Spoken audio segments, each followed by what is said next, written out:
உயிர்குணம் என்பது வேறு, உயிர் என்பது வேறு. உயிர்குணம் அப்படின்றதா என்ன அப்படின்னு சொன்னா, ஒவ்வொரு ஜீவராசியுமே உயிர்குணம் என்பது இருக்கும். உயிர்குணம்னா என்ன? மொத்தம் பொதுவான குணங்கள், 3 குணங்கள். அதுல ஒண்ணு என்ன அப்படின்னா, ஒன்னு தன்னை போலவே இன்னொன்னை உருவாக்குவது, அதாவது ரீப்ரொடக்ஷன், இனப்பெருக்கத்தை செய்து அதன் பிறகு மடிவது. அதுக்கு அடுத்தது என்னன்னா, 2வது குணம் தன்னை தானே தற்காத்துக் கொள்வது. ஒவ்வொரு ஜீவராசிக்கும் உள்ள உயிர்குணம். அதுக்கு அடுத்தது சர்வைவல், வாழ்வது. இப்ப உதாரணத்துக்கு என்ன அப்படின்னா, ஒரு செடி இருக்குது, சூரிய வெளிச்சமே இல்லாத இடத்துல நீங்க வச்சுட்டீங்க, அது சூரிய வெளிச்சத்தை நோக்கி அது நகர ஆரம்பிக்கும். அது வாழ்வதற்கான சூழலை அது ஏற்படுத்துது.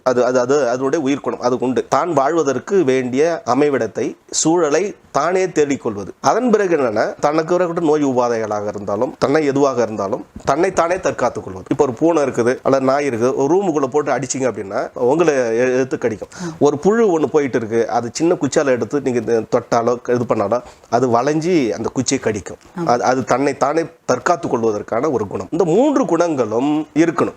அது இருந்தாதான் அது ஒரு உயிர் முழுமை பெற்றது அப்படின்னு சொல்லுவோம். நான் மெட்டீரியல் சயின்ஸ்ல உள்ள பிரச்சனையே என்ன அப்படின்னு சொன்னா, இந்த உயிர் குணங்களே இல்லாத பொருளை நாம உணவாக எடுத்துக்கொள்கிறோம். இப்ப நமக்கு இந்த குணங்கள் இருக்காது அப்படின்றதுக்காக தான் வரணும். இப்ப உதாரணத்துக்கு என்ன, ஒயிட் லாக்கான் முட்டை இருக்குது. இந்த ஒயிட் லாக்கான் முட்டையும் நாட்டுக்கோழி முட்டையும் அடை காக்கிற பொழுது, நாட்டுக்கோழி முட்டை 21 நாட்களுக்கு பிறகு கோழி குஞ்சு வெளியில வரும். இது அழுகி போயிடும். இதுல என்ன அப்படின்னா, தன்னை போல இன்னொன்னை உருவாக்கக்கூடிய உயிராற்றலும் கிடையாது. அதே மாதிரி தான் வாழ்வதற்கு வேண்டிய எதிர்ப்பு சக்திகளை கொடுக்கின்ற அந்த ஆற்றலும் அதுல கிடையாது. அதுல என்ன இருக்கு? நியூட்ரண்ட் இருக்கு, சத்து பொருள் இருக்கு, அவ்வளவுதான். அந்த சத்து பொருளை நம்ம உடம்பு ஜீரணிக்கணும் அப்படின்னா, நம்ம உடம்புக்குள்ள இருக்க லைஃப் சோர்ஸ் செலவு பண்ணி தான் அது ஜீரணமாகணும். இதுதான் நிசர்த்தமான உண்மை. அதுக்கு அடுத்தபடியாக இப்போ ஹைபிரிட் வெரைட்டி சொல்றோம் இல்லையா, டிஷ்யூ கல்ச்சர்ல வளையக்கூடிய பழங்கள், ஹைபிரிட் வெரைட்டியில் உள்ள காய்கறிகள், இதெல்லாமே இந்த குணங்கள் கிடையாது.